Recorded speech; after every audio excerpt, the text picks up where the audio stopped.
229वीं जयंती पर बाबा नरेश टिकैत जी, बहुत सम्मान के काबिल मंच, बहुत सम्मान के काबिल मेरे दाएं हाथ पर बैठे हमारी तमाम खापों के सम्मानित सरपरस्त, सम्मानित बुजुर्गों, नौजवान साथियों,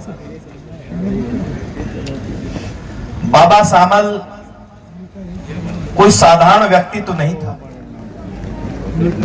1857 की क्रांति में जब पूरा देश गुलामी की जंजीरों में जकड़ा हुआ था और जो अभी अंकुश भाई ने कहा कि उनका सूरज पूरी दुनिया में नहीं डूबता था, उस समय और खड़े भी इस तरीके से होना कि अपनी सेना बना के खड़े होना, ये अपने आप में गौरव की बात है।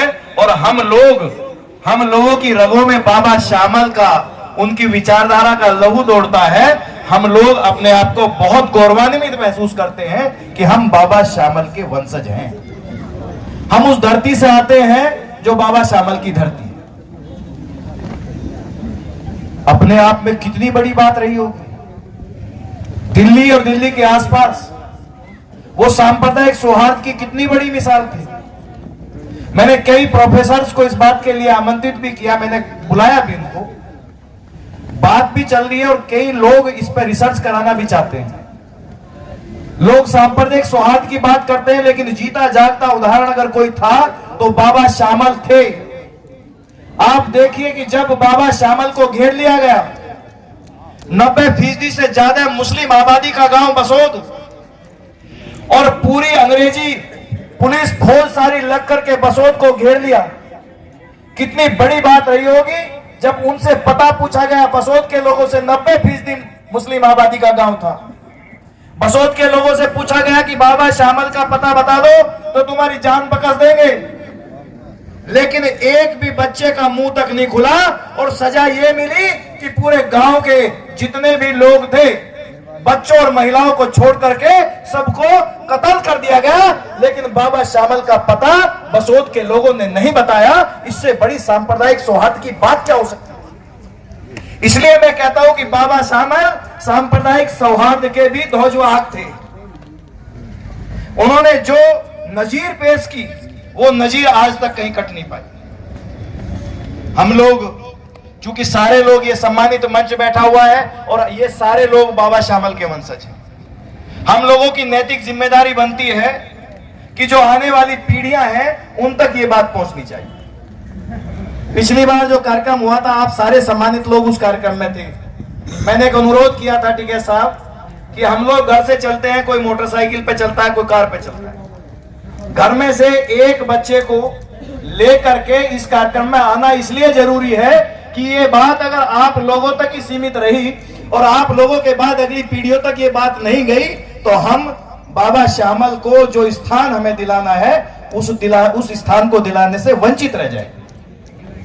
इसलिए मैं पुनः इस कार्यक्रम के माध्यम से अनुरोध करता हूं कि अगली बार जो हमारा शहादत का कार्यक्रम होगा, शहादत के कार्यक्रम में अपने बेटे को, पोते को या किसी भी घर में बच्चे को कार्यक्रम में जरूर लाना है और इस मंच पे बैठे हुए लोग या अगली पंक्ति में बैठे हुए जो सम्मानित लोग हैं उनकी बात सुनवानी है, ताकि बाबा शामल के विचारों और सिद्धांतों को हम अगली पीढ़ी में रोप दें।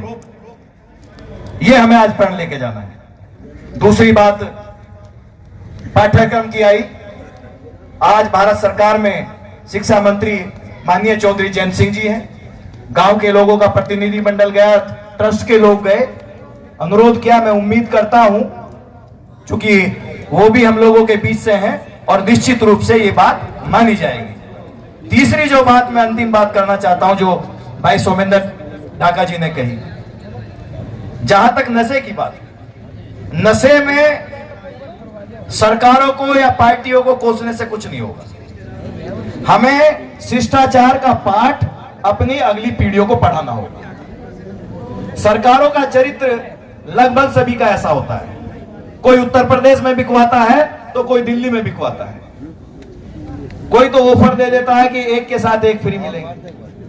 तो शराब का तो, सरकारों का तो मामला ऐसा ही है। हमें भारत रत्न चौधरी चरण सिंह जी ने जो पुस्तक शिष्टाचार नाम की पुस्तक लिखी थी, उस पुस्तक को अपने युवाओं को पढ़ाना होगा। भारत रत्न चौधरी चरण सिंह हिंदुस्तान के इकलौते ऐसे लीडर थे, जब उन्होंने किसी को टिकट दे दिया, जाके किसी ने शिकायत की कि उक्त व्यक्ति शराब व्यापारी है, इसलिए उसको चुनाव नहीं लड़ाना।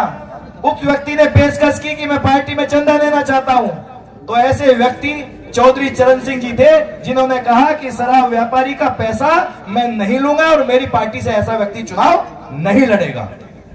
हम लोग उस विचारधारा के लोग हैं। हमें अपने बच्चों को शिष्टाचार का पाठ पढ़ाना होगा, उनको नशे से बचाने के प्रयास करने पड़ेंगे। जो काबिले तारीफ प्रयास हमारे बड़े भाई सोमेंद्र ढाका जी ने किया है, जब से वो समाज की जिम्मेदारी पाए हैं, जिस कदर क्रांतिकारी तरीके से वो इस बात को लेकर के चल रहे हैं, हम लोग कंधे से कंधा मिलाकर उनका इस मामले में साथ देंगे और कोशिश करेंगे कि जो आपने सोच रखी है, जिस प्रकार का आपने उद्देश्य रखा है, उस उद्देश्य को पूरा करेंगे। आपका तहे दिल से धन्यवाद, आपने बोलने का मौका दिया। मैडम नमिता मैडम जी, जो जैन कॉलेज की प्रोफेसर हैं और आप लोगों से मेरा तारुफ कराया, मुझे मिलवाया, आपका धन्यवाद। हम इस उत्सव को, बाबा श्यामल के नाम को, उनकी सोच को, विचारधारा को, उनके सिद्धांतों को इसी मजबूती के साथ आगे बढ़ाते रहेंगे और कोशिश करेंगे कि एक दिन बाबा श्यामल का नाम पूरी दुनिया में हो। जय हिंद, जय भारत। आपका बहुत बहुत धन्यवाद।